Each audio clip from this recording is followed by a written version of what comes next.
हमारा जीवन बहुत छोटा है, इतना कुछ है जानने के लिए, इतने छोटी सी एज में कर नहीं पाएंगे, मुझे ऐसा लगता है। एक को लेकर चलना है, लेकिन किसी मत, पंथ, संप्रदाय, पुराण, वेद, भगवत गीता, इस सब की बात ही नहीं हो रही। मैंने देखा है अपनी आंखों से, जो बोल रहे हमारे पास तो जन्ना जी लड्डू गोपाल है, हम तो ऐसा करते हैं वैसा करते हैं, वो अपने माता पिता को एक वक्त का खाना भी ढंग से नहीं दे पा रहे हैं। तो ये भक्ति नहीं है कि आप अपने बालक को गुरुकुल में नहीं भेज पा रहे, अपने घर को गुरुकुल बना लीजिए। आग्रह है, क्योंकि यदि अभी भी गुरुकुलीय शिक्षा नहीं बची तो हमारा देश नहीं बच पाएगा, हमारा युवा नहीं बच पाएगा। क्या है गुरुकुल?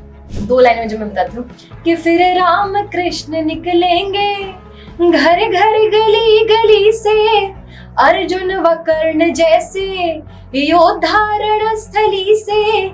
अभी आजकल फेमिनिज्म की बात बहुत ज्यादा है, तो सनातन की नजर से क्या फेमिनिज्म को जो हालत थी बहुत बेकार थी, बहुत बहुत ऐसा माना जाता है कि जो हमारी रिब केज है उससे अगर एक हड्डी निकाल दी जाए तो पुरुष की एक हड्डी से निकलकर महिला बनती है। विचार ऐसा था। आप वहां से शुरू करिए जहां से आपको लगता। आजकल टेक्नोलॉजी का जमाना, सुन लीजिए, पर शुरू कीजिए। मतलब इसको ठीक करने का कार्य करना है, विचारों को ठीक करने का कार्य करना है। हरे कृष्णा, मेरा नाम है वासुदेव बनमाली दास। तो आपका स्वागत है कथयंतम चैनल के पॉडकास्ट सीरीज में। ये हमारा आज तीसरा पॉडकास्ट है और आज हमारे साथ बहुत ही स्पेशल गेस्ट हैं, जो कि एक पीएचडी स्कॉलर भी हैं, पब्लिक स्पीकर भी हैं, जो थिएटर आर्टिस्ट भी हैं और कथक की बहुत अच्छी डांसर भी हैं। तो चलिए स्वागत करते हैं मीनाक्षी सेरावत जी का। हरे कृष्णा, आपका बहुत बहुत स्वागत है हमारे चैनल पर। हरे कृष्णा, नमस्ते, कैसे हैं आप? मैं बहुत अच्छा हूँ, आप बताइए आप कैसे हैं? आपको कोई परेशानी तो नहीं हुई यहाँ तक पहुँचने? कोई तकलीफ नहीं जी। तो मैं शुरू से शुरू करते हैं। हाँ जी, शुरू ठीक है। तो मुझे पता चला, मैं आपके बहुत सारे रील्स देख रहा था, शॉर्ट्स देख रहा था, बहुत सारी आपकी वीडियो देखी, पॉडकास्ट देखे, तो मुझे पता चला यहाँ पर इस कथयंतम चैनल पर बुलाने का एक बहुत बड़ा रीजन ये भी रहा। मुझे पता चला कि आपके माता पिता जो हैं वो वैष्णव हैं, तो मुझे लगा कि वैष्णव फैमिली में आप आए हैं तो पक्का जो है वैष्णव के गुण तो रहे होंगे ना। और वो मैंने फिर कुछ वीडियोस भी देखी जहाँ पर आप कंठी माला भी पहनी हुई है, तिलक भी लगाया हुआ है। तो एक बार पहले शुरू से बताएं कि कैसा आपका जर्नी थी, मतलब स्टार्टिंग से कैसा था, कैसे आपको वैष्णव फैमिली में जो है संस्कार मिले। ठीक है, आप थोड़ा बताएं उसके बारे में।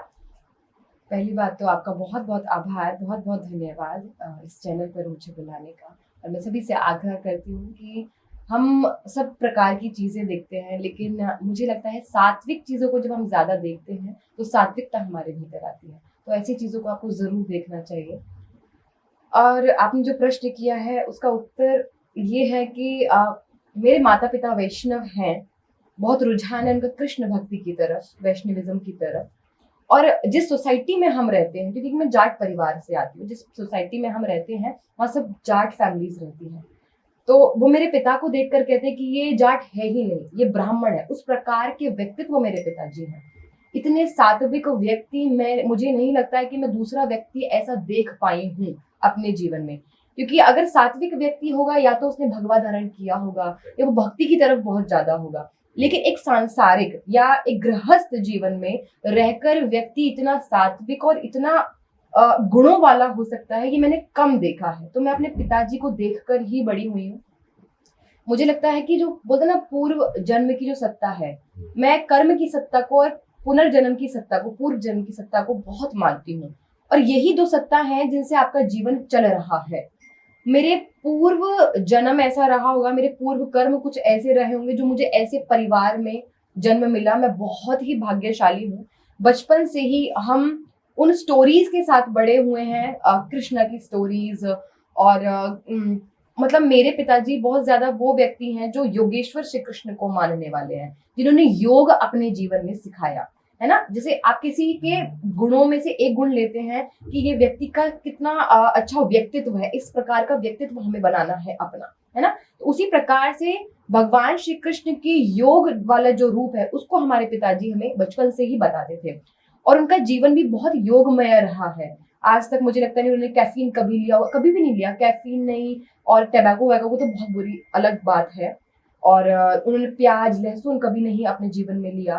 तो वो बहुत सात्विक व्यक्ति रहे हैं। उन्होंने हमेशा योग हमें सिखाया, 3 योग जो है हमारे मुख्य वो सिखाए। और खुद भी जो हमारा जो योग है, पतंजलि ने जो योग दिया है उसको भी करने वाले वो थे। हमेशा से ही उन्होंने योग में जीवन जिया है, बचपन से हम देखते आ रहे, आसन प्राणायाम ध्यान वो सब करते थे और हमें भी वही सिखाया।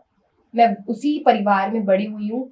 और आपने जैसे मुझे बोला कि मैं वैष्णव तिलक भी लगाती थी, कंठी भी धारण करती थी, अब नहीं करती हूँ। उसका भी कारण है। उसका कारण ये नहीं है कि मैंने कृष्ण को छोड़ दिया या मैंने वैष्णव नहीं रही। मैं अब भी वैष्णव हूँ। आपने कहा आप वैष्णव थे, नहीं, मैं हूँ वैष्णव, मैं प्रॉपर वैष्णव हूँ। और अगर आप मुझे ये बात कहेंगे कि मैं वैष्णव, तो कैसे बात चलेगी?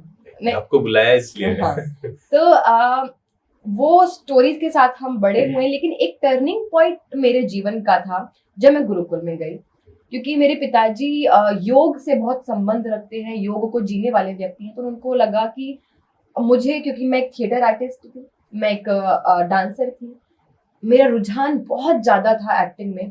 पिताजी को डर था कि कहीं ऐसा ना हो कि एक्टर बन जाए और ये लाइन तो बहुत बेकार है, एक्ट्रेस बन जाए, लाइन बहुत बेकार है, कैसे चलेगा।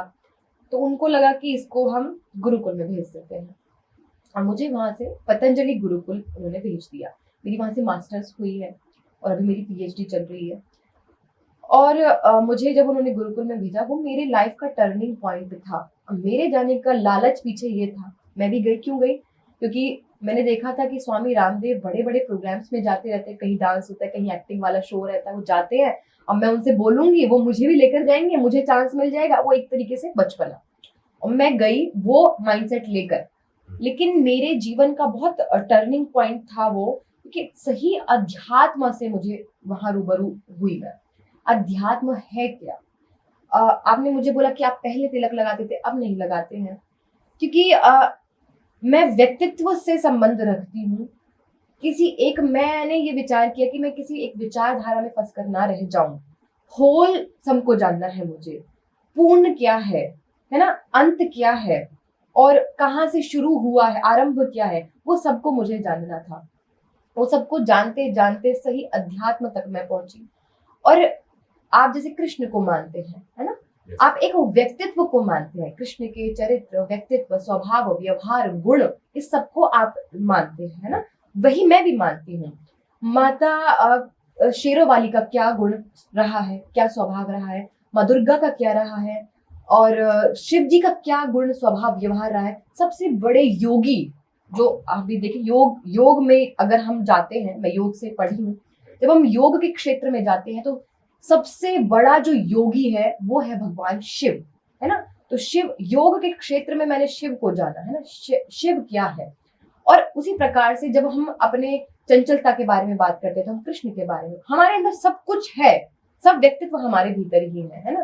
तो कृष्ण के भी मैं गुण, स्वभाव, व्यवहार को जान रही हूँ, उसमें से मैं कुछ अप्लाई कर रही हूँ अपने जीवन में। शिव जी के जीवन में से मैं कुछ ऐसे गुण और उसको देख रही हूँ, मैं जो अप्लाई कर रही हूँ। माता दुर्गा के जीवन से मैं कुछ ले रही हूँ, उसको अप्लाई कर रही हूँ, है ना।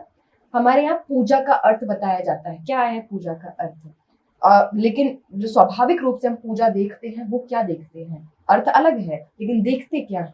पूजा हम देखते हैं, मंदिर में गए, घंटी बजाई, आरती घुमाई और दिया जलाया, भगवान के सामने हाथ जोड़ा, कुछ जो मांगना था मांगा, किसी को धन्यवाद करना था करा, ये पूजा है।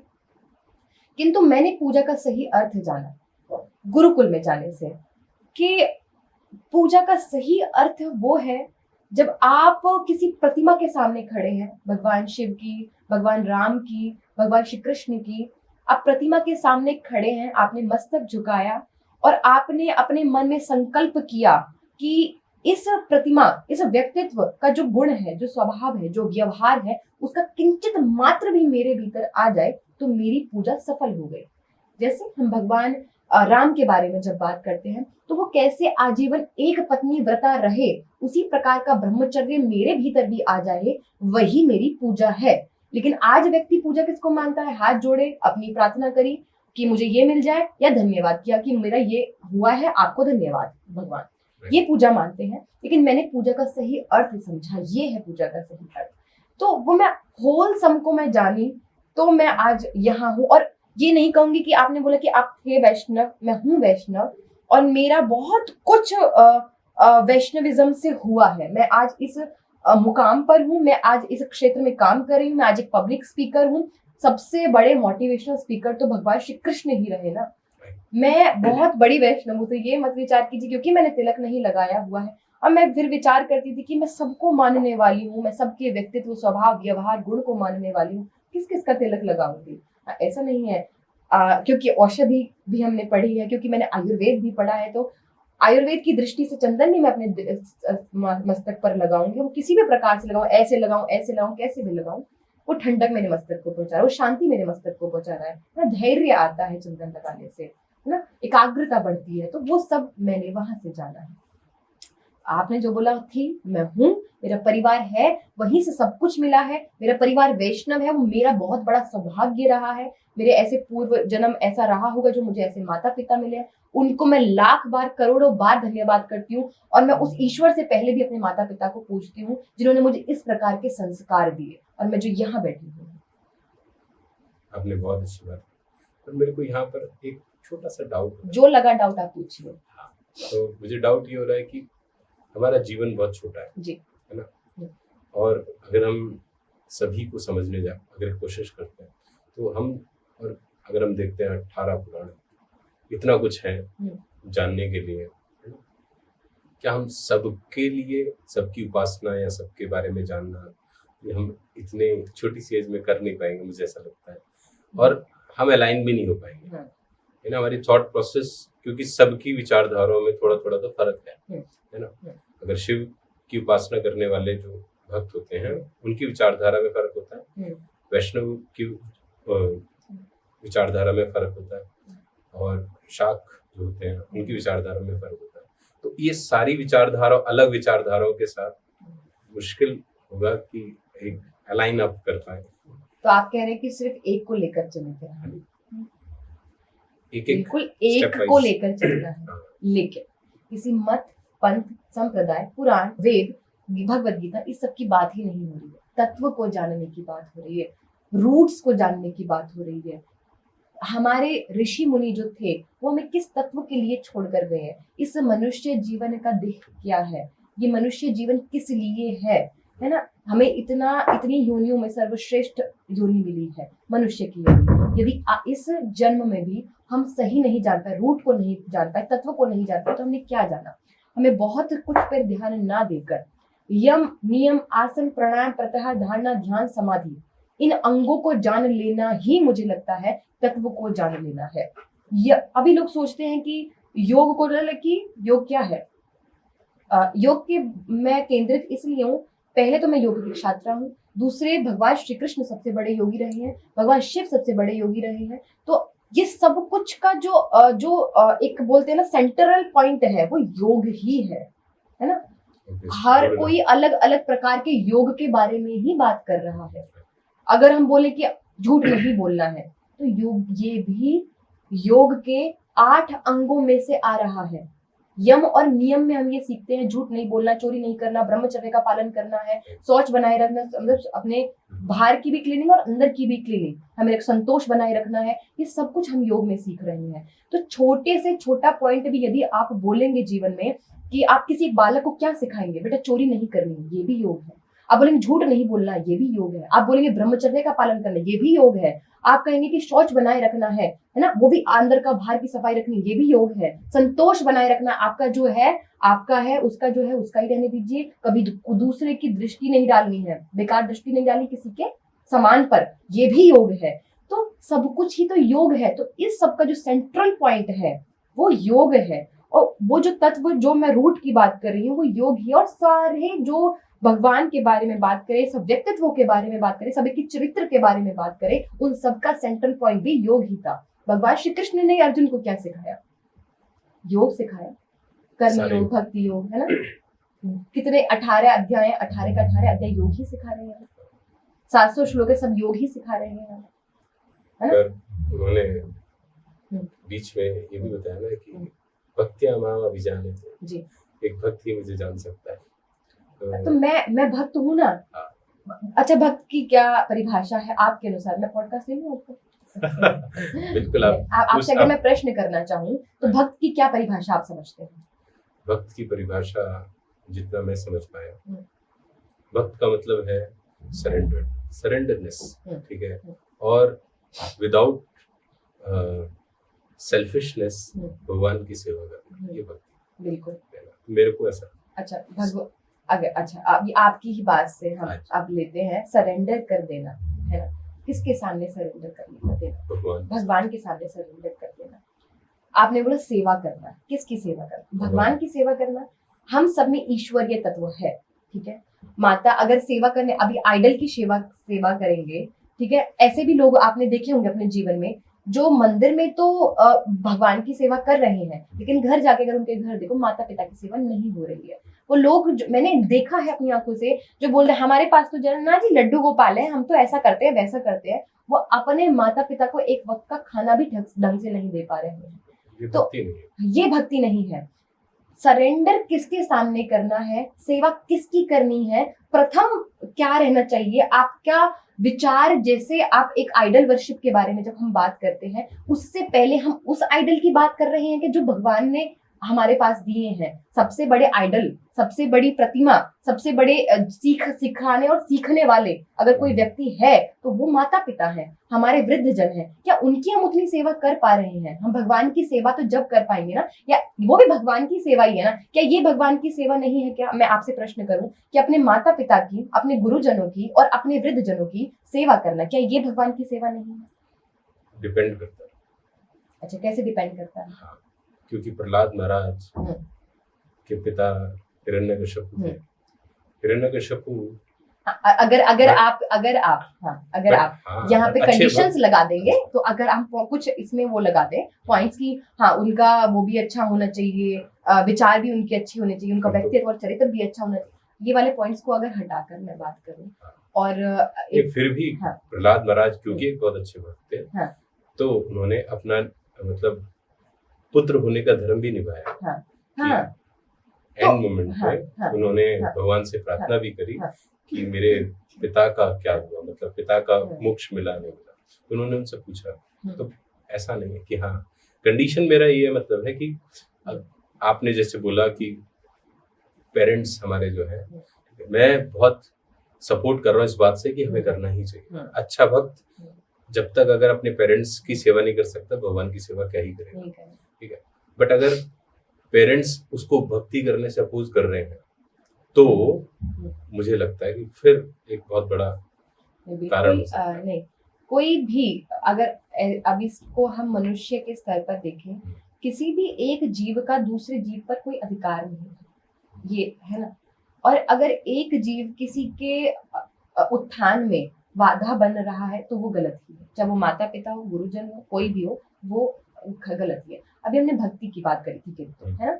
भगवान की बनाई हुई मूर्तियों की हम पहले पूजा करें, ये मेरा मानना था। ये मैंने बोला कि हम पहले उन मूर्तियों की सेवा करें, उन मूर्तियों की पूजा करें, उन मूर्तियों के सामने सरेंडर हो। और सिर्फ यह माता पिता की भी बात नहीं है, हम कहीं लाचार देख रहे हैं, हम कहीं ऐसा व्यक्ति देख रहे हैं जो जिसको दान दिया जा सकता है, हम ऐसा व्यक्ति देख रहे हैं जिसकी सेवा करी जा सकती है, हम ऐसा कोई वृद्ध जन देख रहे हैं जिसकी सेवा करी। ये सबसे बड़ी भक्ति मैं मानती हूँ। सबसे पहले ये है कि जो भगवान ने भी जिस प्रतिमा को बनाया है, उस प्रतिमा की पहले पूजा करी जाए और फिर हम भगवान को धन्यवाद करें कि हम इस लायक हो पाए कि हमने आपकी बनाई हुई प्रतिमाओं की सेवा करी, हमने आपकी बनाई हुई प्रतिमाओं की भक्ति करी। तो मुझे लगता है ये ज्यादा बड़ी भक्ति है। मैं इसमें एक पॉइंट ऐड करना चाहूँगा। जी बिल्कुल, मैं इसमें पॉइंट ऐड कर सकता हूँ। आपने बोला बाद में, मैं ये कहना चाहता हूँ साथ में नहीं, साथ बिल्कुल साथ है, लेकिन मान लीजिए अच्छा दोनों। अच्छा, आपसे प्रश्न करूं, यहाँ पे आपको लेट हो रहा है आरती के लिए, ठीक है, वहीं एक वृद्ध जन है कोई जिसका एक्सीडेंट हो गया मान लीजिए, तो आप क्या पहले इम्पोर्टेंट समझेंगे? हाँ तो ऑब्वियस है। हाँ, मैं उस दृष्टि में बोल रही हूँ कि हमें सेवा अभी क्या हमारा प्राथमिक रूप क्या है, हमारा प्राथमिक क्या रहना चाहिए, हमारा प्राथमिकता हम किसको दे रहे हैं, वो विचार लिए है बस। कई बार इस बात को ऐसे डिपेंड्स विचार नहीं है, हम हर बात में विचार करके चले। सब खेल यहाँ का है, यहाँ से हो रहा है सब कुछ, विचारों का। कहाँ से शुरू करना है, क्या करना है, क्या प्राथमिकता है हमारी, वो करना क्या है, क्या सही भक्ति है, इस वक्त में क्या, इस सिचुएशन में क्या डिपेंड करता है, वो सिचुएशन पर डिपेंड करता है सब चीज। आप अगर अब जैसे मैंने आपको एक उत्तर दे दिया, अब आप इसमें सिचुएशंस क्रिएट करने लग जाए, मान लीजिए ऐसा हो, तो वो फिर तो हर सिचुएशन के लिए हर चीज ही अलग हो जाती है ना। फिर तो एक सिचुएशन के लिए झूठ बोलना भी सही ही हो जाता है ना। सिचुएशंस पर अगर आप बोले तो अगर मैं उसको कॉमन जवाब दूं तो मैं वो दे चुकी हूँ। मुझे जो लगता है कि मैं भक्ति और मैं आइडल वर्शिप, और मैं सबसे पहले प्राथमिकता उसको मानूंगी जो भगवान के द्वारा बनाई हुई आइडल्स हैं, उनकी हम पहले सेवा करें, उनको हम पहले शुश्रूषा करें, उनको हम पहले प्राथमिकता समझे। जितने भी हमारे आसपास लोग हैं, वृद्धजन हैं, कष्ट जिसमें जो कष्ट में हैं, जो जिनके ऊपर दया की जा सकती है वो हैं, हमारे माता पिता हैं, वृद्धजन हैं, पहले मैं उनकी सेवा करना ज्यादा जरूरी समझूंगी। और साथ में सही है सिचुएशन आपने जो उसकी बताई वो हो सकती है जी। क्योंकि जैसे हम ISKCON से जुड़े हैं तो भक्ति को जान रहे हैं जी। तो मैंने देखा कि जो है अगर कोई भक्ति कर रहा है जी। तो उसके अंदर परफेक्शन आने लगता है। जी हाँ बिल्कुल, परफेक्शन की तरफ बढ़ने लगता है। हाँ, स्पिरिचुअलिटी से जुड़ने से अगर अध्यात्म, तो मुझे लगता है कि ना ताकत है, इसमें कोई चॉइस नहीं है और किसी को फोर्स नहीं किया जा सकता है। मुझे मेरे माता पिता ने एक समय पे फोर्स ही किया होगा, तब लगता था कि क्यों कर रहे हैं, क्यों मेरे को बोल रहे हैं भगवत गीता पढ़ो, क्यों मुझे बोल रहे हैं ये सब कि ये सब करो वो सब करो, मेरे से नहीं होता है। लेकिन आप जब खुद से जुड़ते हो, जब आप स्वयं से मिलते हो, आपको खुद ही समझ आए कि इसमें कोई चॉइसेस नहीं है कि ये करना है या ये करना है, बस भक्ति ही है, स्पिरिचुअलिटी ही, अध्यात्म ही है, एक ही रास्ता है, सिर्फ एक रास्ता है। अच्छा, आपने PhD की है, इतनी कर रही एजुकेटेड, हूँ मैं। अच्छा आप कर रहे हैं, एजुकेटेड फैमिली से है, एजुकेशन आपके लाइफ में है, और फिर भी आपने गुरुकुल को चुना, मतलब आपको गुरुकुल में पढ़ाया गया है। तो अभी गुरुकुल की जो एजुकेशन है और अभी जो एजुकेशन है, इसमें आपको क्या डिफरेंस दिखता है, और आप क्या सभी यूथ को, महिलाओं को क्या बताना चाहेंगे गुरुकुल के बारे में, कि गुरुकुल से हमें क्या बेनिफिट है, और क्या गुरुकुल होने चाहिए, या फिर जो भी आप बोलना चाहें। आजकल के जो माता पिता हैं, उनके मन में गुरुकुल को लेकर बहुत ही बुरी विचारधारा है कि गुरुकुल में पढ़कर या तो हमारा बालक पंडित बन जाएगा, पुजारी बन जाएगा, या तो कहीं कथा ही बाजेगा, उसके अलावा तो कुछ कर ही नहीं पाएगा, डॉक्टर, इंजीनियर और साइंटिस्ट ऐसा कुछ नहीं बन पाएगा। लेकिन कैमरे में देखकर एक बात कह रही हूँ कि सभी माताओं से, सभी पिताओं से एक आग्रह है कि सबसे पहले ये सोचने से पहले आपको गुरुकुल का भ्रमण करना चाहिए। कई गुरुकुल हमारे देश में हैं जिनके यहाँ आपको जाना चाहिए, जिनमें आपको जाना चाहिए, भ्रमण करना चाहिए, बालकों को देखना चाहिए। आपका बालक एक स्कूल में पढ़कर अच्छा डॉक्टर बन सकता है, अच्छा इंजीनियर बन सकता है, अच्छा साइंटिस्ट बन सकता है, नो डाउट। लेकिन गुरुकुल में रहकर आपका बालक अच्छा डॉक्टर, अच्छा साइंटिस्ट, अच्छा इंजीनियर के साथ साथ एक अच्छा मनुष्य बनता है। ठीक है, ये अंतर है सबसे पहले तो। गुरुकुलीय शिक्षा आध्यात्मिक, मानसिक और शारीरिक तीनों क्षेत्रों में काम करती है। गुरुकुलीय शिक्षा, जो स्कूल की शिक्षा है, वो आपने देखा होगा सबसे ज्यादा डिप्रेस्ड रहते हैं, वो स्कूल के बच्चे रहते हैं। आत्महत्या करने वाले स्कूल के बच्चे होते हैं। आजकल देख रहे हैं, जो आजकल की सोसाइटी में देख रहे हैं, उसमें वैसे बहुत सारे फैक्टर्स हैं, लेकिन एक फैक्टर जो मैं आपको बता रही हूँ, ऐसा नहीं सिर्फ स्कूल की शिक्षा उसमें बात कर रही हूँ मैं आपको अगर गुरुकुल और स्कूल के बारे में जब अंतर बताती हूँ तो मैं आपको ये कह रही हूँ कि अगर एक गुरुकुल का बालक है तो उसको कभी डिप्रेशन नहीं हो सकता है, लेकिन स्कूल के बालक को हो सकता है। गुरुकुल का बालक कभी भी अपने नंबरों से, कभी भी मैं क्लास में फर्स्ट, सेकंड, थर्ड आया, उसके ऊपर नहीं जाएगा, उसके ऊपर अपनी आत्महत्या तो कभी भी नहीं करेगा। लेकिन आजकल हम ऐसे केसेस देख रहे हैं कि स्कूल के बच्चों के साथ ऐसा हो रहा है क्योंकि उनको मानसिक रूप से स्ट्रांग नहीं किया जा रहा है ना। फिर शारीरिक की बात करें, जब हम गुरुकुल में रहते हैं तो सुबह शुरू होती है हमारी 5:30 से, लेकिन जब हम स्कूल की बात करते हैं तो या तो 7:30, 8 से शुरू होती है।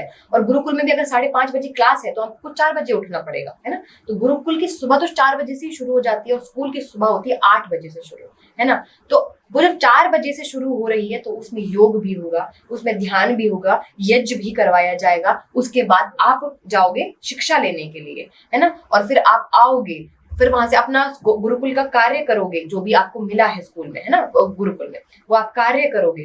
फिर उसके बाद आपको फिर से शाम को एक बार योग, या तो योग में या फिर ध्यान में आपको बिठाया जाएगा, है ना। आत्मचिंतन करो, है ना, अपने आप को जानो, इस प्रकार की बातें वहां करी जाएंगी आपके साथ, ठीक है। ये शारीरिक हो गया। मानसिक मैं आपको बता ही चुकी हूँ। फिर आध्यात्मिक, क्योंकि स्कूल की शिक्षा में केवल और केवल आपको हिस्ट्री पढ़ाई जा रही, जियोग्राफी पढ़ाई जा रही, साइंस पढ़ाई जा रही, मैथमेटिक्स पढ़ाई जा रही है, लेकिन वहीं इस सब के साथ ऐसा नहीं है कि ये नहीं पढ़ाया जाता है।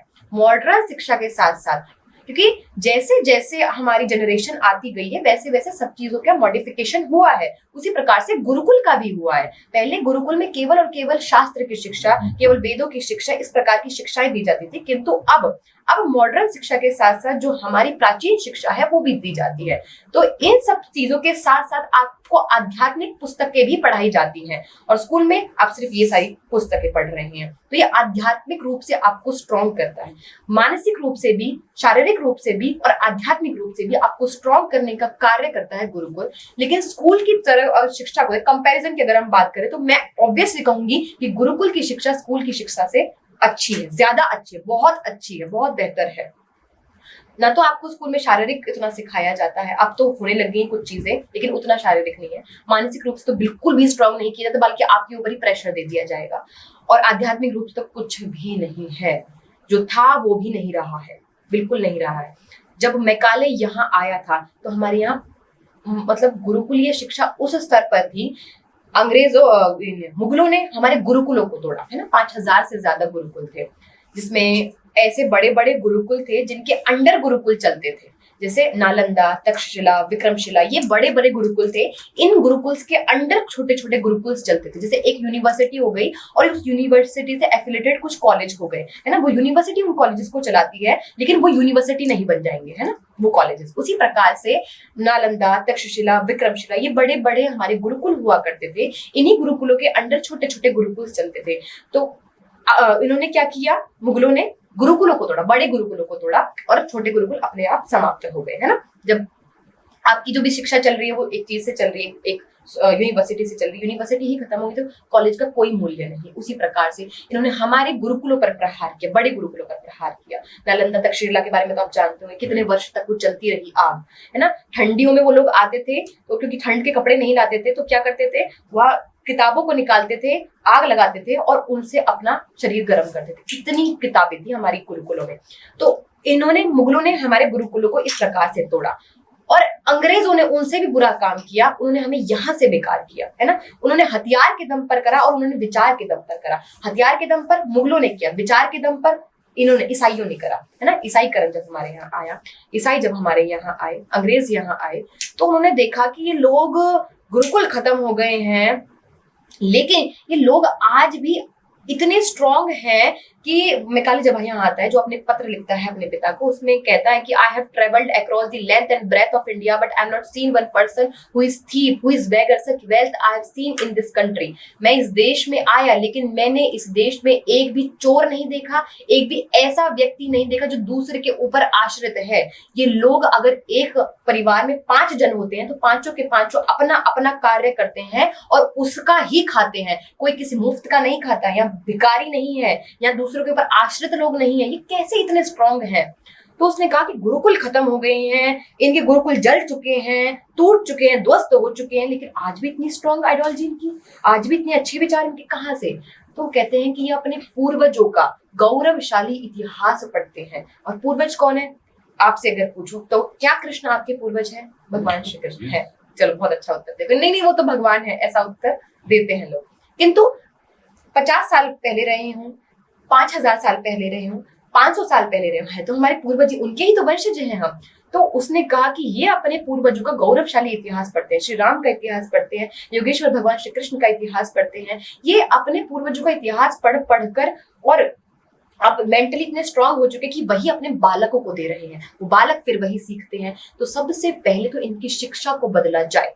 तो उन्होंने तो ध्वस्त करे, इन्होंने शिक्षा को ही बदल दिया कि गुरुकुल शिक्षा को पहले खत्म करना होगा। गुरुकुल खत्म हुए थे, गुरुकुलीय शिक्षा खत्म नहीं हुई थी तब तक, तो इन्होंने गुरुकुलीय शिक्षा को खत्म करा और इनको सिखा दिया जाए कि जो कुछ भी ग्रेट है इस देश में, इस दुनिया में वो अंग्रेजी है और अंग्रेजियत है, ये लेटर में वो लिखता है और आज भी वो उपलब्ध है, कोई भी पढ़ सकता है, आज भी उपलब्ध है वो। तो उसने ये कार्य किया।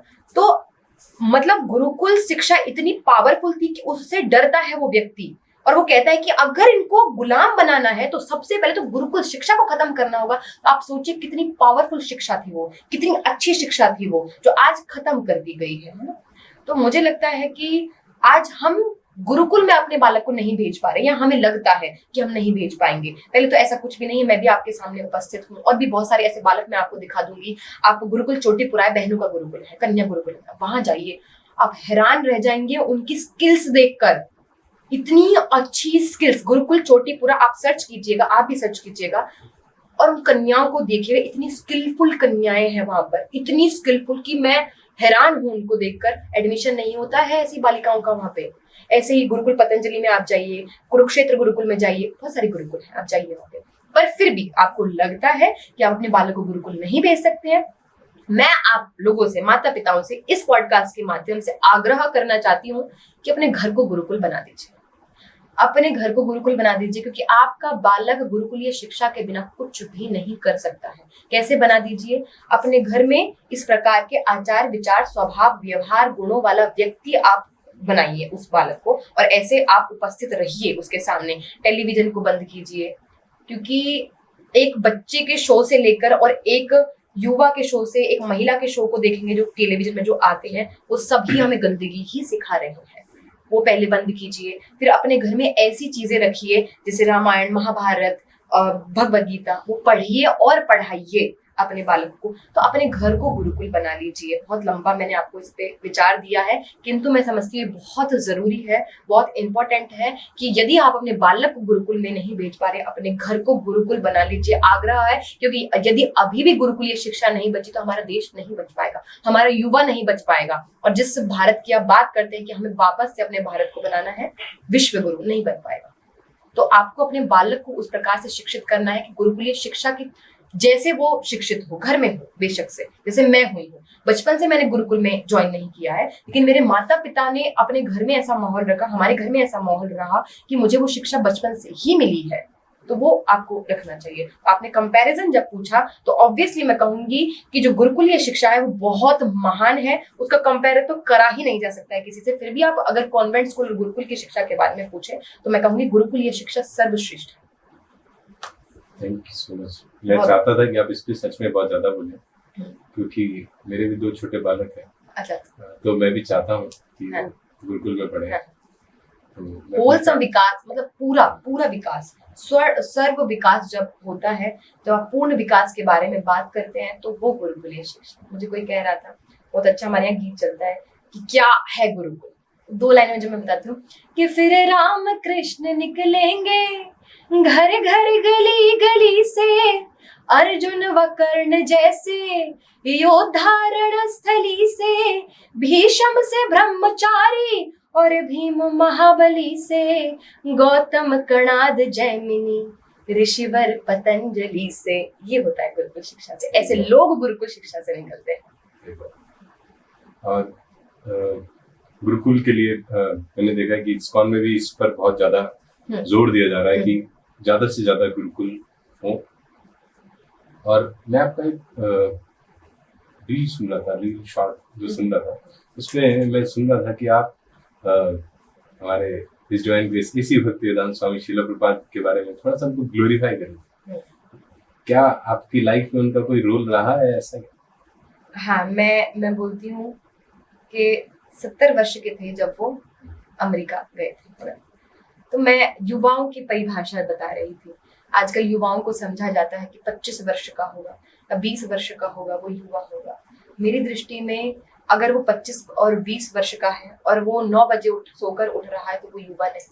मेरी दृष्टि में युवा वो होगा जो 70-75 वर्ष का बेशक से होगा, लेकिन सुबह 5 बजे उठ रहा है, योग कर रहा है, प्राणायाम कर रहा है, रनिंग कर रहा है, एक्सरसाइज कर रहा है, वो मेरी दृष्टि में युवा होगा।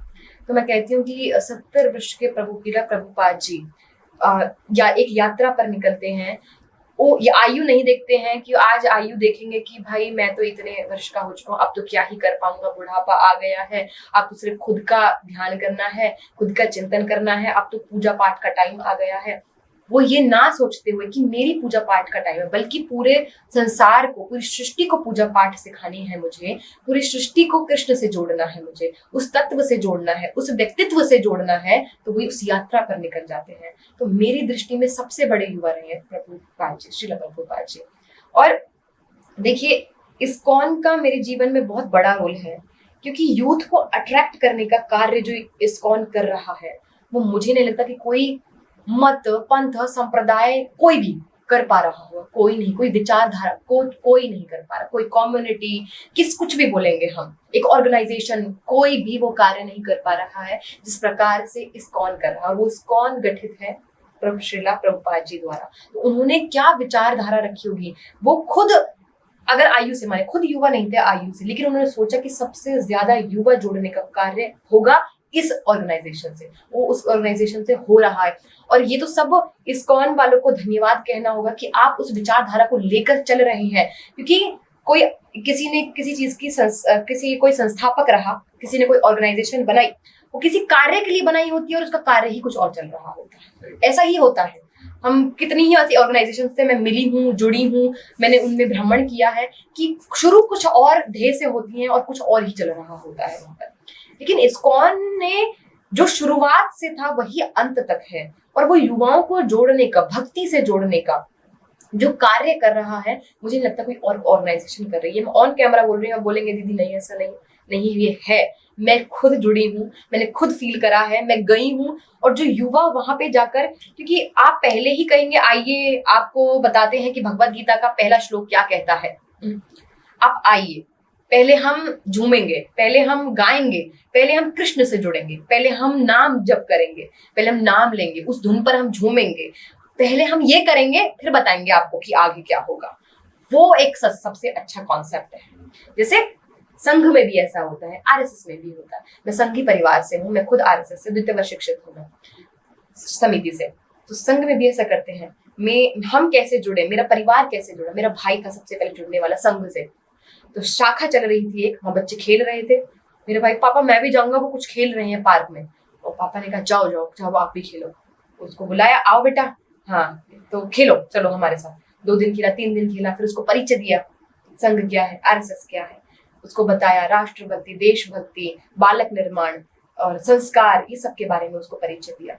वो स्टेप बाय स्टेप होता है। आप कहोगे सीधा 3rd मंजिल पर नहीं पहुंच पाओगे, स्टेप्स तो चढ़ना पड़ेगा। और वो स्टेप्स को कैसे मेंटेन करना है, वो काम इस्कॉन कर रहा है कि कौन से स्टेप पर कब चढ़ाना है और इसके बाद कौन सा स्टेप आना चाहिए, और एक युवक किस प्रकार से वहां तक पहुंच सकता है, उसके लिए जो कार्य कर रहा है इस्कॉन, बहुत सराहनीय कार्य सच में। थैंक यू सो मच, आपने इस्कॉन के बारे में बताया। नहीं, मैं इसलिए नहीं बता रही क्योंकि आप इस्कॉन से जुड़े हुए हैं, क्योंकि आप प्रश्न कर रहे हैं। जो मुझे बोलना होता है मैं बोलती हूँ। आप पहले प्रश्नों में देख चुके होंगे, मुझे जो बोलना होता है मैं बोलती हूँ कि जो मैंने महसूस करा है।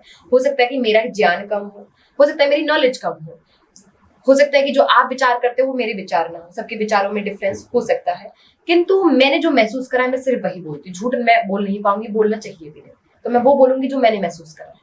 जी।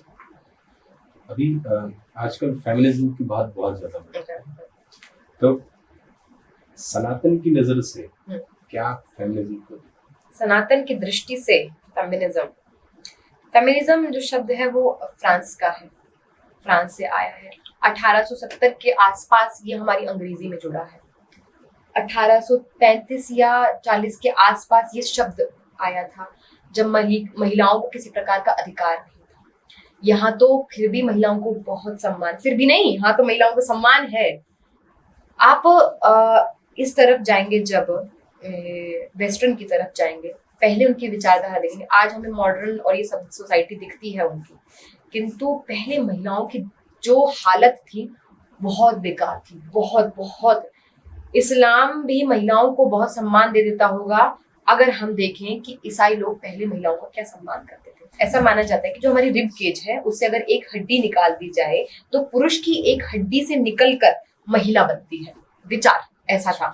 उनको कोई अधिकार नहीं है, सारे अधिकार केवल पुरुषों के हैं।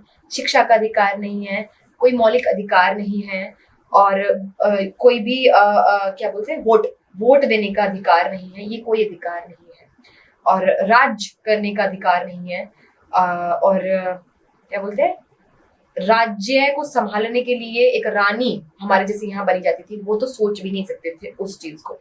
जब ये सब चीजें बहुत पीक पर जाने लगी, तब फेमिनिज्म शब्द का एक वो हुआ, उद्गम हुआ वहां से, और वो तब से चला आ रहा है। इसलिए वो शुरू हुआ था, इसलिए नहीं कि अगर लड़के दारू पी रहे हैं तो मुझे तो पीनी ही पड़ेगी, अगर लड़के रात में क्लब जा रहे हैं तो मुझे भी पीना ही पड़ेगा, नहीं वो गलत कर रहे हैं तो मैं भी गलत ही करूंगी, इक्वालिटी ऐसे मानी जाएंगी। हमारे सनातन धर्म में तो महिला पहले से ही यहाँ थी। अगर आपको इक्वल आना है, ऊंची थी, अगर आपको इक्वल आना है तो आपको नीचे आना पड़ेगा। आप पहले से ही आओ। हर शास्त्र, हर बोलते हैं ना, हर हमारी धर्म से जुड़ी हुई पुस्तक महिलाओं के बारे में बात कर, पुरुषों के बारे में नहीं बात कर रही है। आप श्लोक देख लेंगे, मंत्र देख लेंगे, ऐसे भाई कई श्लोक हैं, कई मंत्र हैं, और बहुत फेमस मंत्र, यत्र नार्यस्तु पूज्यन्ते रमन्ते तत्र देवता। जहां नारियों का वास होता है, जहां नारियां रहती हैं, वहीं देवता भी निवास करते हैं। हमारे यहाँ नारियों को पहले से ही इतना ऊपर माना गया है। अब आप इक्वल इक्वल इक्वल करते करते करते नीचे आ गई हैं। आपने अपना पतन कर लिया है इक्वालिटी के नाम पर। ठीक है, सही फेमिनिज्म को समझा जाए, सही फेमिनिस्ट को मैंने जीवन में, अगर मैं किसी को अपना मानती हूँ कि अगर किसी से फेमिनिज्म सीखा जा सकता है, फेमिनिस्ट होना क्या होता है, तो माँ अहिल्याबाई होलकर। वैसे तो हमारे यहाँ बहुत सारी ऐसी महिलाएं रही हैं जिनसे फेमिनिज्म की परिभाषा सीखी जा सकती है, जिन्होंने राज किया है, जिन्होंने कई युद्ध अपने जीवन में लड़े हैं, जिन्होंने पुरुषों से भी ज्यादा, मुझे लगता है, अपने जीवन में युद्ध करे होंगे, कई राजाओं से ज्यादा युद्ध करे हैं। ऐसी कई रानियों ने हमारे यहाँ ऐसे एजुकेशन की फील्ड में देखे तो हम अपाला, घोषा, मैत्री, गार्गी, लोपामुद्रा, ऐसी कई महिलाएं रही हैं, है ना। और अगर हम युद्ध के क्षेत्र में देखें, शौर्य के क्षेत्र में देखें, क्षत्रियता किसको कहते हैं उस क्षेत्र में देखें, तो हमारे पास माँ पद्मिनी, माँ अहिल्याबाई होलकर, माँ जीजाबाई, और दुर्गा भाभी, नीरा आर्या, ऐसी कई महिलाएं हमारे सामने हैं जिनको हम सीख सकते हैं कि फेमिनिज्म क्या है, शिक्षा के क्षेत्र में भी और हमारे ये क्षत्रियता के क्षेत्र में भी। तो अब जो फेमिनिज्म चल रहा है वो बिल्कुल ही ऑपोजिट है। मैंने कहा मैं माँ अहिल्याबाई होलकर जी को मानती हूँ। अगर फेमिनिज्म सीखा जा सकता है किसी महिला से, ऐसी स्ट्रॉन्ग महिला मैंने अपने जीवन में पढ़ी, तो क्योंकि मैंने देखा नहीं है, पढ़ी नहीं, मैंने नहीं पढ़ा, मैंने कितनी ही पुस्तकें पढ़ी, कितनी ही वीर वीरांगनाओं के बारे में जाना, लेकिन एक ऐसा स्ट्रॉन्ग व्यक्तित्व जो माँ अहिल्याबाई होलकर जी का रहा है। अब मैं स्टोरी सुनाऊंगी तो उपलब्ध है गूगल पर, पूरी स्टोरी नहीं सुना पाऊंगी, किंतु उनके बचपन से लेकर जब से उनका विवाह हुआ, कम आयु में हुआ, उनका पुत्र हुआ जिसका एक मृत्यु हो गई, पति की मृत्यु हो गई, उसके बाद राज्य करना, राज करने के बाद ये विचार करना कि जितने भी हमारे मंदिर तोड़े गए उत्तर दक्षिण पूर्व पश्चिम चारों दिशाओं में, उन मंदिरों का पुनः निर्माण करवाना, इस तक माँ अहिल्याबाई होलकर जी ने सोचा। मतलब पूर्ण विकास, राज करने से लेकर, राज गद्दी पे बैठने से लेकर, पूरी प्रजा, ना केवल पूरी प्रजा के बारे में सोचना बल्कि पूरे भारत के बारे में सोचना, ये कार्य माँ अहिल्याबाई होलकर जी ने करा। अभी एक मैं किसी से सुन रही थी किस्सा कि हमारे केदारनाथ की तरफ जब जाते हैं, माँ अहिल्याबाई कहाँ की, महाराष्ट्र की तरफ की, है ना, और हम जाते केदारनाथ की तरफ ऊपर, तो एक अंग्रेज आता है, तो वो बड़ा, उसको विश्राम चाहिए था, ऐसा विश्राम चाहिए था, भोजन आहार कुछ लेना था उसको। तो वो जब जाता है ऊपर तो उसने पूछा कि कहाँ हो सकता है मुफ्त में ये सब आश्रम विश्राम, कहाँ हो सकता है। उसने बोला कि आप वहां चले जाइए। वहां जाकर बोला इतनी अच्छी व्यवस्था है कि कैसे है, मतलब यहाँ कैसे आई है और कैसे कर रही हैं ये सब लोग। तो उन्होंने बताया कि माँ अहिल्याबाई होलकर जी के द्वारा स्थापित है ये आश्रम। अब विचार कीजिए कि कहाँ हमारा उत्तराखंड और कहाँ महाराष्ट्र, वहां तक भी माँ अहिल्याबाई होलकर जी ने सेवाएं दी और आज तक भी वो सेवाएं निरंतर चल रही है। हाँ, आने वाले लोग कुछ ना कुछ गड़बड़ करते जाते हैं, वो नहीं कहूंगी कि अब कितनी अच्छी चल रही होंगी, लेकिन चल रही हैं, वो बड़ी बात है। आज मंदिरों का पुनः निर्माण हम देख पा रहे हैं, आज मंदिर सही व्यवस्था में है, सही तरीके से हमें दिखाई दे रही है, क्योंकि माँ अहिल्याबाई होलकर जी ने उनका पुनः निर्माण किया। ये है असली फेमिनिज्म। आप उससे ऊपर कुछ कर जाओ, जितना आप सोच रहे हो, जितनी आपकी दृष्टि है, जितना आपके विचार है, उससे ऊपर कुछ कर जाना, ये फेमिनिज्म है। वो अधिकार जो सच में आपको मिलने चाहिए थे समाज में, वो जो नहीं मिले हैं, उन अधिकारों के लिए लड़ना, ना कि उन अधिकारों के लिए लड़ना जो तो वैसे ही बेवकूफ से हैं, वैसे ही गंदगी से भरे हुए हैं। वो अधिकार लेना, वो फेमिनिज्म नहीं है। तो फेमिनिज्म को अगर सही शब्दों में समझना है, सही अर्थों में समझना है, तो आपको अपनी वीर वीरांगनाओं को पढ़ना होगा, जानना होगा और उनका चरित्र व्यक्तित्व अपने भीतर उतारना होगा। तो ये सही फेमिनिज्म होगा मेरे हिसाब से। ये फेमिनिज्म की मेरे लिए परिभाषा है। और शिक्षा क्षेत्र में नारी प्रीत में रुक्मणी बनी, गृहस्थी में बनी जानकी, और झांसी बनकर शीश काटे जब बात हो सम्मान की। तो नारी का जो अगर पूरा अगर चरित्र देखा जाए, अगर नारी को पूरी तरीके से समझा जाए, तो कुछ ऐसी महिलाओं को देखिए, शिक्षा के क्षेत्र में भी, क्षत्रियता के क्षेत्र में भी, अध्यात्म के क्षेत्र में भी, योग के क्षेत्र में भी ऐसी कई महिलाएं हमारे सामने एग्जाम्पल के रूप में, हमारे इतिहास में वीर वीरांगनाएं जिनके बारे में हम बात अभी कर रहे थे, उनको आप पढ़िए, जानिए, आपको लगेगा कि हाँ, ये है फेमिनिज्म। पुरुषों ने ना ये काम ये करा है, चालबाजी रही है आप लोगों की, इसलिए आपसे नहीं कह सकते हैं, लेकिन पुरुषों ने कहा कि अरे भाई, अगर महिलाएं, क्योंकि महिला हर चीज को बहुत परफेक्शन के साथ करती हैं।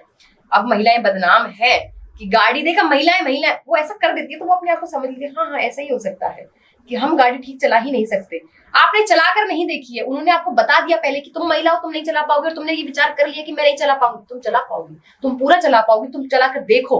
तो महिलाएं जिस काम को करती है परफेक्शन के साथ करती हैं। तो पुरुषों ने कहा कि भैया अगर ये हर क्षेत्र में ऊपर निकल गई, हमारा तो कोई अस्तित्व ही नहीं बचेगा। इनको पहले नीचा करा जाए, इनको पहले डाउन किया जाए। और एक कालखंड में ऐसा हुआ है, क्योंकि उससे पहले जब मैं बता रही हूँ, क्योंकि एक कालखंड में तो ऐसा भी हो कि नारियों को शिक्षा का अधिकार नहीं है ना, नारियों को वेद मंत्र पढ़ने का अधिकार नहीं है। और एक समय में हमारे पास ऐसे अपाला, घोषा, मैत्री, गार्गी, लोपामुद्रा ऐसी महिलाएं भी रही। ये कैसे हुआ? गार्गी, हम कहते हैं कि महिलाओं को वेद पढ़ने का अधिकार नहीं है, महिलाओं को ये शास्त्र पढ़ने का अधिकार नहीं है। हमारे पास माँ गार्गी रही है ना। राजा जनक के जो दरबार में नवरत्न थे, उनमें से एक रत्न थी माँ गार्गी।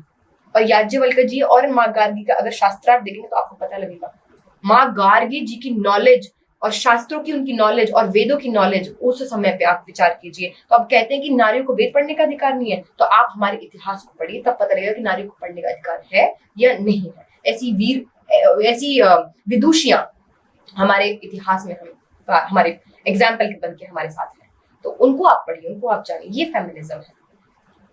आपका कॉन्फिडेंस देखकर, आपके ऑरेटर स्किल देखकर मैं आपसे रिक्वेस्ट करूंगा कि सभी जो आज की गर्ल्स हैं, महिलाएं हैं, उनके लिए आप क्या बोलना चाहिए? कैसे ये स्किल डेवलप हो जाए, या मतलब अपने आप को कैसे उभारे हो?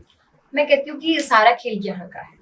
जो आप यहाँ पे होते हो वो आप यहाँ पे होते हो, जो यहाँ पे होते हो वो यहाँ पे होते हो। विचारों से आपके शब्द बनते हैं और शब्दों से आपके कर्म बनते हैं। आप रोज एक बात बोलोगे तो आपके कर्मों में भी वो उतर आएगा। अब अध्यात्म के बारे में जब बात करोगे तो अध्यात्म आपके कर्मों में भी उतर आएगा, है ना। आप जब अध्यात्म की बात करते हो तो आप दान, पुण्य और गरीबों के बारे में सोचना, ये काम अपने हाथों से भी करने लग जाओ। किसी को दान देना, किसी का पुण्य करना, किसी का सहायता करना। तो जो आप यहाँ से करते हो वो आप यहाँ पे होते हो, जो यहाँ पे होते हो वो यहाँ पे होते हो। उसके लिए यहाँ से स्ट्रांग होने के लिए आपको आवश्यकता है पढ़ने की। क्या पढ़ने की? वो सही पुस्तक है। मैं आपको बोलूँ आप भगवत गीता पढ़ लीजिए, आप बोलोगे अरे बहुत डिफिकल्ट, मत पढ़िए। आप वहां से शुरू करिए जहां से आपको लगता है, जहां से आपको लगता है कि मुझे खुद करना चाहिए। मुझे किसी ने बोला भगवत गीता पढ़, मैंने सबसे पहले भगवत गीता नहीं पढ़ी थी। आजकल टेक्नोलॉजी का जमाना, सुन लीजिए, पर शुरू कीजिए। मतलब इसको ठीक करने का कार्य करना है, विचारों को ठीक करने का कार्य करना है। फिर जो आपके शब्दों में आ जाएगा, फिर आपके कर्म में आ जाएगा। तो महिलाओं को आज के परिवेश में, जो हमारी नव युवतियां हैं, उनको भी मैं बोलना चाहती हूँ, आज के परिवेश में देखा जाए, आपको यहाँ से स्ट्रांग होने की आवश्यकता है, बहुत आवश्यकता है यहाँ से स्ट्रांग होने की। तभी आप यहाँ से भी हो पाओगे। आपको पहले ही बता दिया गया कि आप तो कोमल है, आप लोगों ने बताया ही, हमें टारगेट कर लो। नहीं, आपको टारगेट नहीं कर रहे हैं, लेकिन पुरुषों ने ही करा है हमारे साथ। ये हमें बता दिया गया कि तुम तो गुड़िया जैसी हो। अरे अपने बालक को जब जब आपने लड़के को, घर में लड़का है, उसको कहेंगे कि जा कूद, जा फांद और जा ये कर ले, मिट्टी में खेल, वो कर। आपके घर, अभी तो मॉडर्न एरा के बारे में बात नहीं कर रही, नहीं तो वो तो जाने भी नहीं देते अपने बालकों को बाहर, उसकी बात नहीं। अपने एरा की बात करूं तो मैं मेरे माँ बाप की बात करूं, अपने परिवार की बात करूं, तो मेरे परिवार में भी जो हुआ है, लड़कों को ये आजादी थी कि मिट्टी में खेलो, कूदो और फांदो, जो करना है करो, और वो अलग ही काम कर रही हैं, है ना, गुड़ियाओं से दूर रहो और ये फलाना फलाना उनको बताए। और लड़कियों को, अरे मेरी बेटी है, कोमल है ना, और एकदम फूल जैसी है, सुकोमल है, गुड़िया जैसी है, और वो महिलाओं में उतार दिया गया। महिलाओं ने उसको कॉम्प्लीमेंट समझ लिया कि हाँ, कोमल होना, प्यारा सा होना, गुड़िया जैसा होना, यही तो कॉम्प्लीमेंट्स है। अच्छा, सुंदर होना, आपकी सुंदरता के बारे में बात कर रहा है तो ठीक है, आपके शौर्य वीरता के बारे में बात कर रहा है तो गलत है ना। तो किसी ने मुझे हाल ही में एक मंच पर मैं थी उतरी, तो उसने मुझे बोला कि दीदी आप बहुत स्ट्रांग हो और आप बहुत बोल्ड हो आप। तो एक महिला मेरे साइड में, सुंदर भी तो कितनी है ना। मैंने कहा पर मुझे पहला कॉम्प्लीमेंट ज्यादा अच्छा लगा। मैंने तो आपको वो उतार दिया गया है आपके अंदर कि हाँ आप यही हो सकती हो, इससे अतिरिक्त होगी तो आप पुरुषों जैसी कुछ बन जाओगी। हाँ, दोनों अलग हैं, ईश्वर ने जो करके दिया है वो अलग है। पुरुष अलग रहेगा, महिला अलग रहेगी। कोमलता ये रहेगी महिला के अंदर, लेकिन सिर्फ कोमलता रहेगी ये बात नहीं है, ये गलत है ना। महिलाओं के अंदर रहती ममता, करुणा, दया, ये महिलाओं के अंदर ज्यादा रहती है, पुरुषों के अंदर कम देखने को मिलेगी। तो डिफरेंसेस है, वो बात नहीं है। शौर्यता और वीर्यता जो होती है वो ज्यादा पुरुषों में रहती है ना। उसके कई कारण भी हैं, जैसे मंथली हमें पीरियड्स आते हैं, वो भी एक कारण हो सकता है ना। ये महिलाओं में कम हो सकता है, ये बिल्कुल ठीक है, लेकिन हो नहीं सकता है, ये गलत है ना। तो सब में सब कुछ हो सकता है, कम और ज्यादा अमाउंट में, है ना। अगर अमाउंट की बात करी जाए तो कम और ज्यादा हो सकता है, लेकिन सब में सब कुछ हो सकता है। और आज के परिवेश में जब मैं बात करती हूँ, आपने बोला आज के परिवेश में, है ना, आज के परिवेश में जब मैं बात करती हूँ तो इतने ज्यादा, इतने अधिक शत्रु हमारे आसपास है, महिलाओं के विशेषकर, कि आपको यहाँ से स्ट्रांग होना पड़ेगा तभी आप यहाँ से हो पाओगे। आपको लगता है कि आप के साथ एक पुरुष उपलब्ध रहेगा तभी आप ठीक रह पाएंगे, तभी आपकी रक्षा हो पाएगी, लेकिन इससे कोई फर्क नहीं पड़ता है। आपके साथ कुछ होना होगा तो पुरुष उपलब्ध हो या ना हो, उससे कोई फर्क नहीं पड़ता। कितने ऐसे केसेस देखते हैं कि जिनके साथ में पुरुष उपलब्ध होता है लेकिन फिर भी महिलाओं के साथ गलत होता है।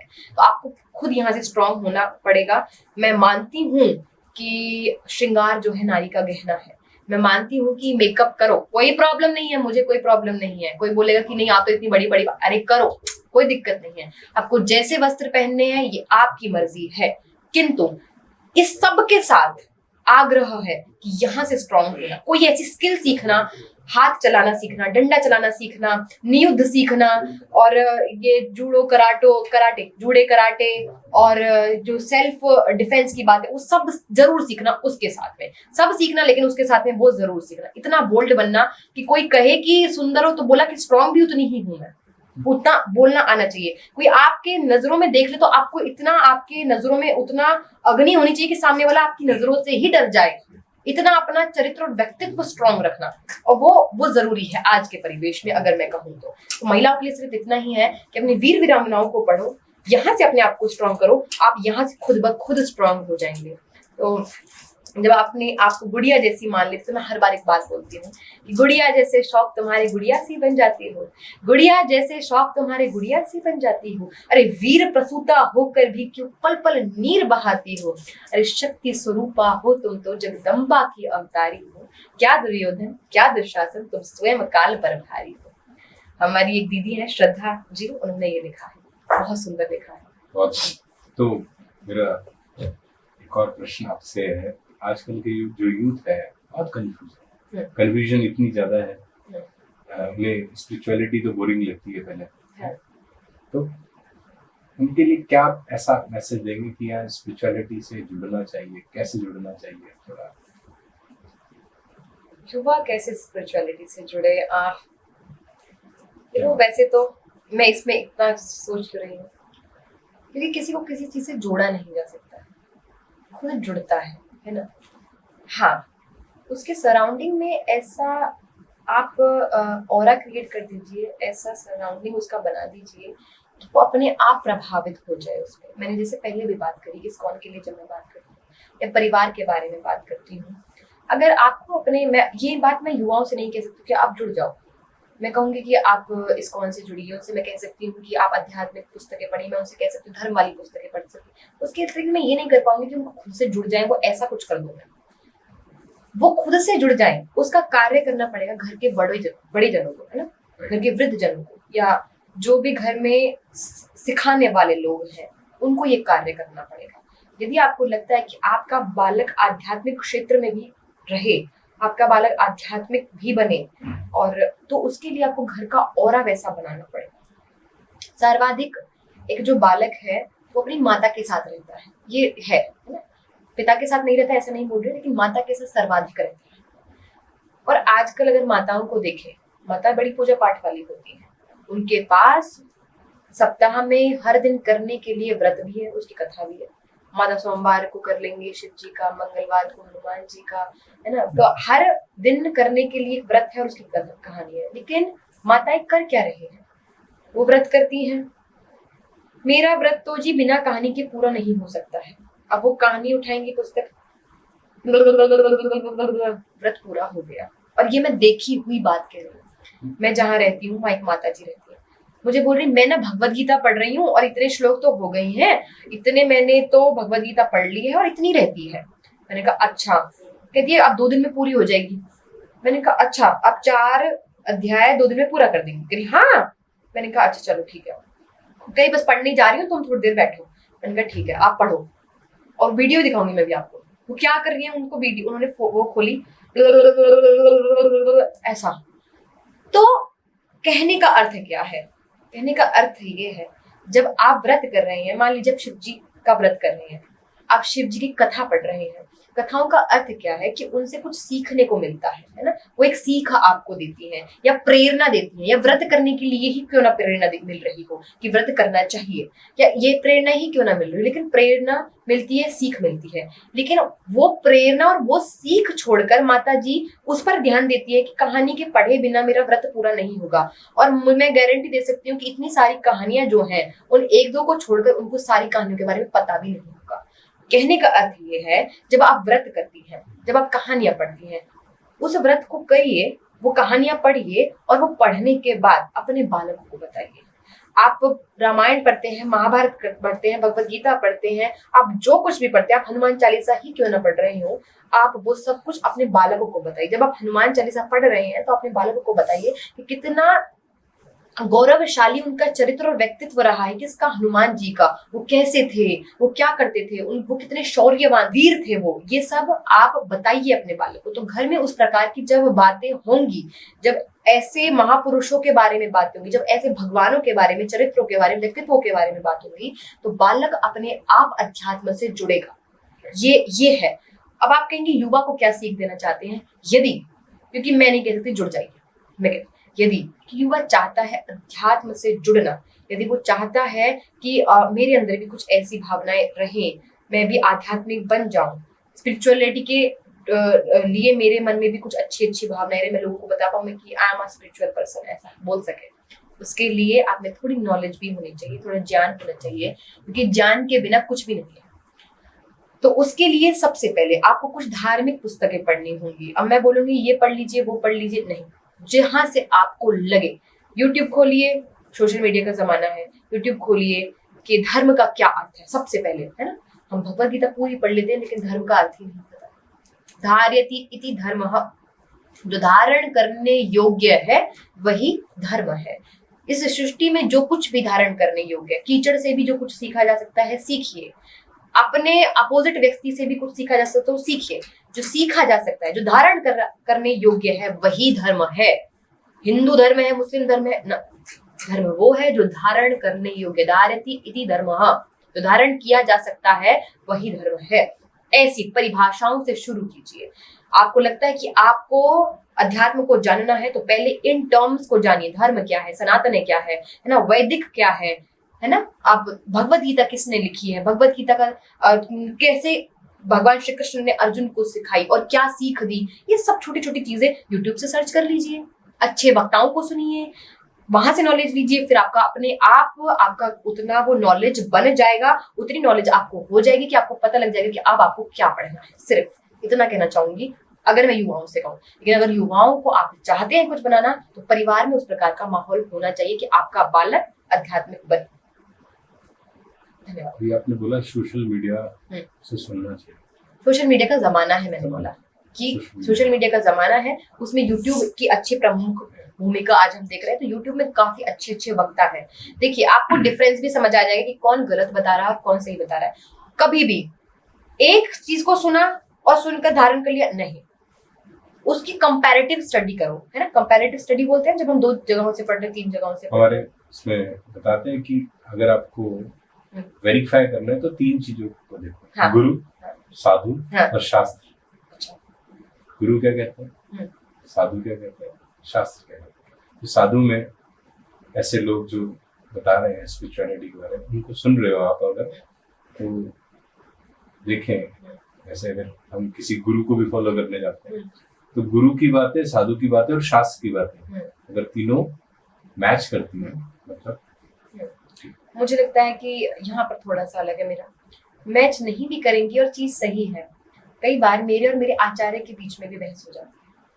हमारे यहाँ आप लोग नहीं गुरु है, नहीं उनसे प्रश्न नहीं कर। हमारे यहाँ शास्त्रार्थ का चलन रहा है। शास्त्रार्थ हमारे यहाँ हुआ करते थे, गुरु और शिष्य आमने सामने बैठकर कर रहे हैं डिबेट। तो हमारे यहाँ रहा है। यदि आपको लगता है कि आपके आचार्य, आपके गुरुजनों को भी, क्योंकि जनरेशन टू जनरेशन गैप भी होता है, ये नहीं बोलूंगी मैं। आज मेरे आचार्य जी मुझसे कुछ सीखते हैं। मैं बोलती हूँ, आचार्य जी आपने आलू ओलियो खाया है कभी? बोले अरे ये क्या चीज है, ये गंदा गंदा सब खाते हैं। मैंने कहा आपको लगता है? मैंने कहा फ्रेंच के लोग भी बहुत अच्छा चीजें खाते हैं। मैंने कहा आपको पता है उसमें सात्विकता भी होती है, ये सब मैं उनको बताऊंगी।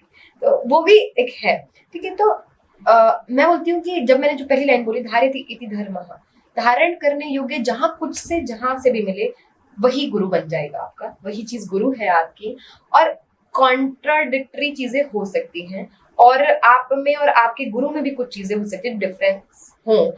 मेरे और मेरे आचार्य के बीच में भी है। मैं उनको कुछ सिखाती हूँ, मैं आचार्य जी आजकल ये चलता है, आपको नहीं पता है ये चीज, और वो बोलेंगे अच्छा ऐसा है, फिर तो ठीक है बेटा, ऐसा करके तो वो हो सकती हैं चीजें। हाँ, आपने ये बात बिल्कुल ठीक बोली कि यदि उसको उसके बाद भी, आपको सुनने के बाद भी गुरु कह रहा है कि नहीं अभी भी गलत है, तो आप गलत हैं। ऐसी भी चीजें हैं कि आप गुरु को समझा दे रहे हैं, गुरु जी आजकल ऐसा सब चलता है, वो बोलते, फिर उसको अच्छे से तर्क बता रहे हैं, आपको बता पा रहे हैं कि नहीं बेटा इस कारण ये अभी भी गलत ही है, तो वो गलत हो सकता है, उसके ऊपर और सर्च और रिसर्च करिए। तो ये बिल्कुल आपने ठीक बोला कि शास्त्रों से आप पढ़ सकते हैं। मैंने इसलिए बोला सोशल मीडिया का जमाना, यूट्यूब से आप देख सकते हैं, क्योंकि अब आप स्पीकर्स को सामने से नहीं सुन सकते हैं, जैसे आप प्रभु जी को नहीं सुन पा रहे होंगे सामने से, मेरे को नहीं, लेकिन आप अब सोशल मीडिया के यानी यूट्यूब के जरिए आप हमें देख पा रहे हैं। उसी प्रकार से कई ऐसे स्पीकर्स हैं, बहुत अच्छे अच्छे स्पीकर्स हैं, आप उनको सुनिए एज अच्छा मेंटोर। मैं बोलूंगी, गुरु और आचार्य तो नहीं बोल पाऊंगी उनको मैं, मेंटोर के रूप में आप उनको देखिए, सुनिए, ठीक है। आप उनको सुनिए और जानिए। नहीं, आप सोशल मीडिया से देख सकते हैं, बहुत कुछ अच्छा चल रहा है, गंदा तो चल ही रहा है, अच्छा भी बहुत कुछ चल रहा है।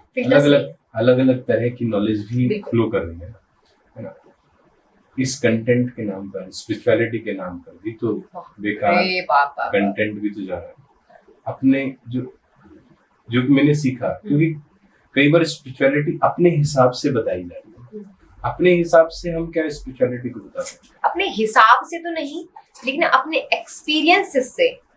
अपने हिसाब से मतलब मुझे ऐसा लगता है कि ये होना चाहिए, तो ये तो मेरे नहीं होना चाहिए तो बिल्कुल भी नहीं हो सकता है।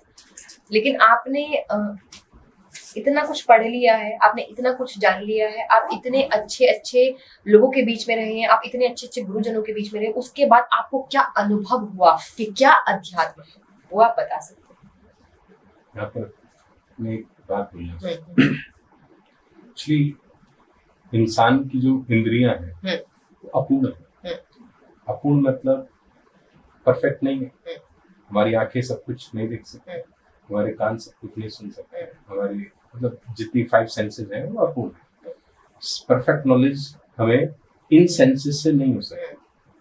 तो अगर मैं कोई भी ज्ञान अपने हिसाब से या मेरे अपने एक्सपीरियंस के हिसाब से, क्या वो परफेक्ट हो पाएगा? फिर नहीं, ऐसा तो नहीं कहा है मैंने, बोला वो आप बता सकते हैं, लेकिन वो परफेक्ट होगा उसकी तो अब सामने वाले को क्या परफेक्ट लगता है ये भी देखो बात है।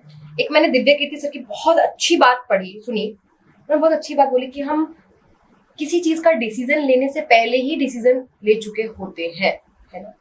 जैसे हम कंपैरेटिव स्टडी नहीं करके हमें पता है कि मेरे आचार्य सही ही बोल रहे होंगे, है ना। मैं पहले ही डिसाइड कर चुकी, चाहे दूसरे वाले आचार्य जी और अच्छी बात कह रहे हो, मैंने बोला सबसे सब कुछ सीखा जा सकता है, कीचड़ से भी सीखा जा सकता है, गंदे व्यक्ति से भी सीखा जा सकता है, सीख क्या रहे हो वो मैटर करता है ना। तो सामने वाले आचार्य जी और अच्छी बात कह रहे हैं और मेरे आचार्य जी की ये थोड़ी सी कमजोर पड़ गई है बात, लेकिन मुझे पता है कि मेरे ही आचार्य ठीक बोल रहे होंगे और वो पहले ही डिसाइड कर चुकी हूँ ये भी गलत है। सुनिए, मुझे लगता है कि मैं आप गलत कह रही हैं, अध्यात्म तो अनुभव करने की ही चीज है। अध्यात्म अनुभव हाँ, से आएगा। स्पिरिचुअलिटी है ही अनुभव।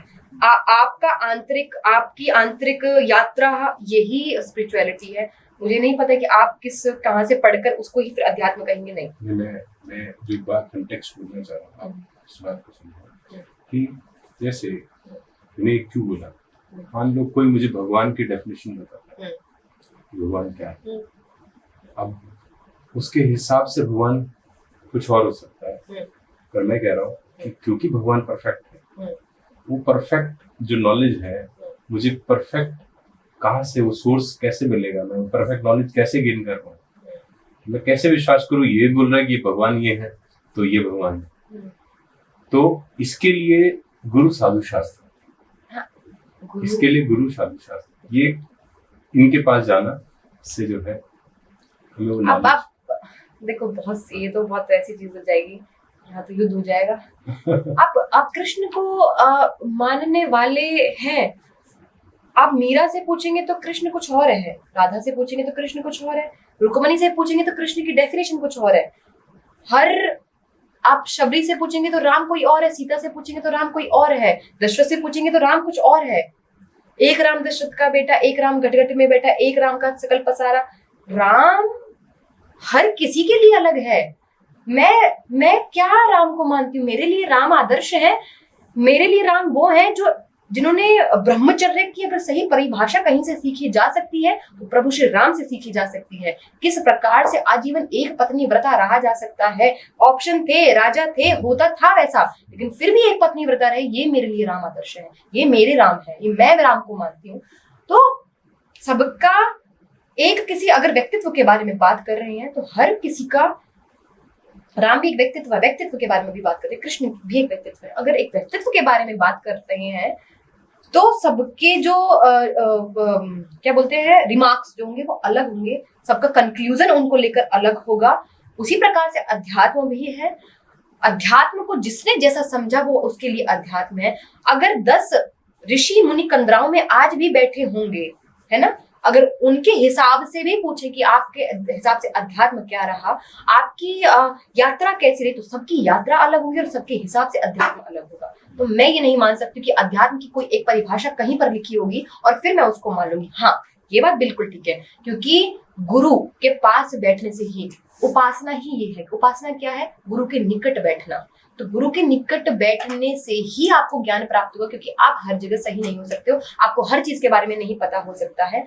और आजकल तो मैं कहती हूँ कि गुरुओं के को भी नहीं पता हो सकता। कई ऐसे गुरु भी मैंने देखे जो गुरु बन रहे हैं, सॉरी टू से, लेकिन सनातन का जितना पतन सनातनियों नहीं करा उतना किसी ने नहीं करा।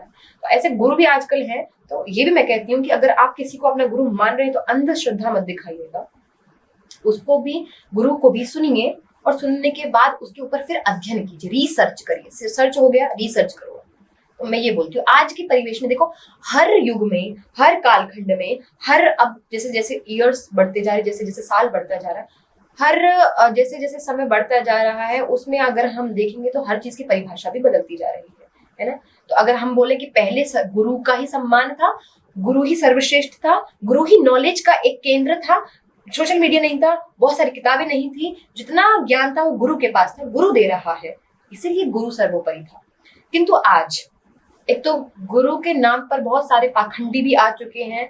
अवेयर रहिएगा, बहुत अवेयर रहने की आवश्यकता है आज के युवाओं को, खासकर जब आपको लगता है कि आपको अध्यात्म की तरफ जाना है और आपको लगता है कि ये गुरु, क्योंकि मैं इसको सोशल मीडिया पर देख रहा हूँ, क्योंकि ये बहुत अच्छा ज्ञान दे रहा है इसलिए ये परफेक्ट है, नहीं। आज के जनरेशन में, आज के युग में, आज के कालखंड में आपको आवश्यकता है कि यदि आप किसी को गुरु मान रहे तो बिल्कुल मानिए, बिल्कुल कोई निसंकोच मानिए, किंतु उसके साथ साथ सर्च और रिसर्च भी जारी रखिएगा। ये जरूर।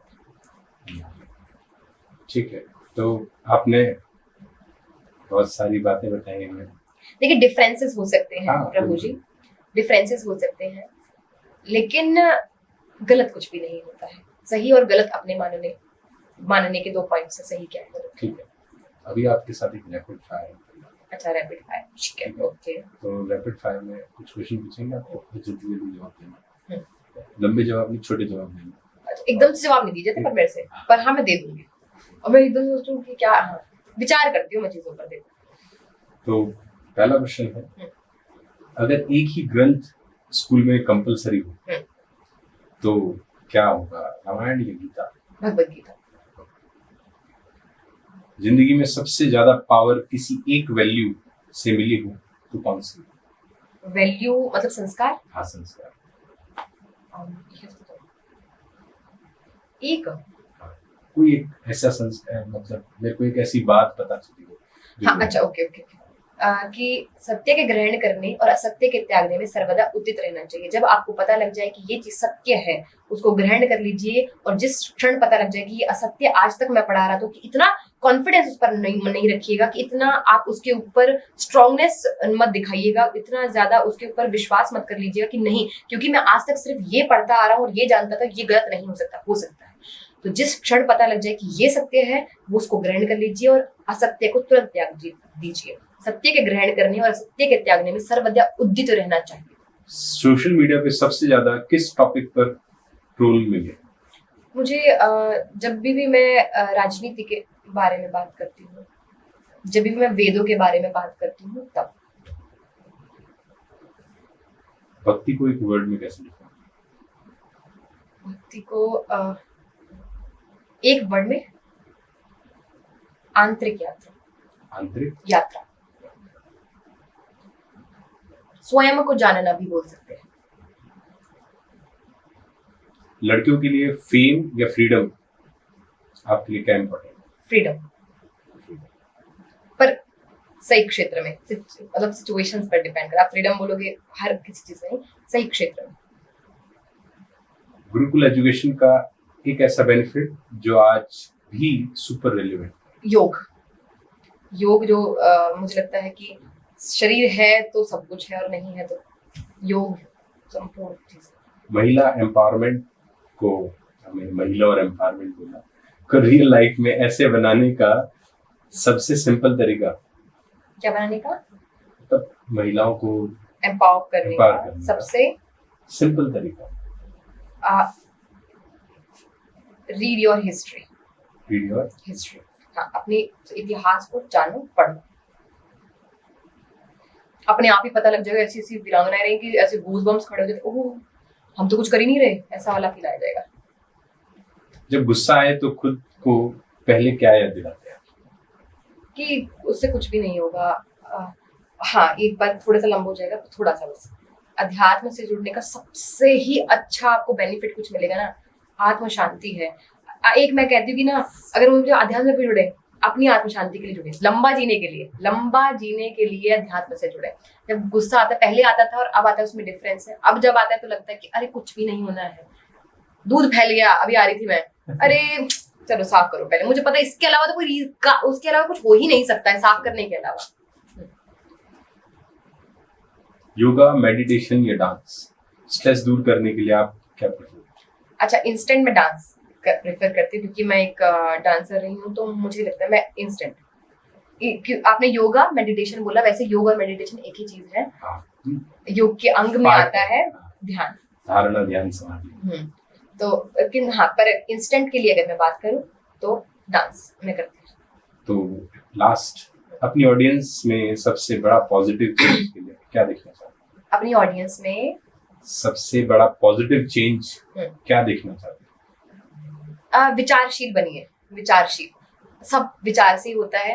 विचार ही करने से होता है कि जब भी कुछ सामने कंटेंट आ रहा है, जब भी कुछ भी आ रहा है, जो भी प्रस्तुत आपके सामने हो रहा है, उस पर विचार कीजिए, जरूर विचार कीजिए, सही है, गलत है, क्यों है, कैसे है, विचारशील बनिए। ठीक है, थैंक यू सो मच। बहुत बहुत धन्यवाद, बहुत बहुत आपने- आभार आपका।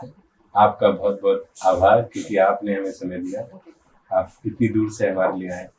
ठीक है, तो हम कुछ ज्यादा कुछ तो नहीं कर पाए आपके लिए, बट ठीक है, आपके लिए ये अच्छा है, आप अपनी इस माध्यम से ऑडियंस तक पहुंच रहे हैं। इसको हर माध्यम से युवाओं तक पहुंचना चाह रहा है, और ये भी एक माध्यम है, और इस माध्यम से आप युवाओं तक पहुंचना चाह रहे हैं, बहुत अच्छी बात है।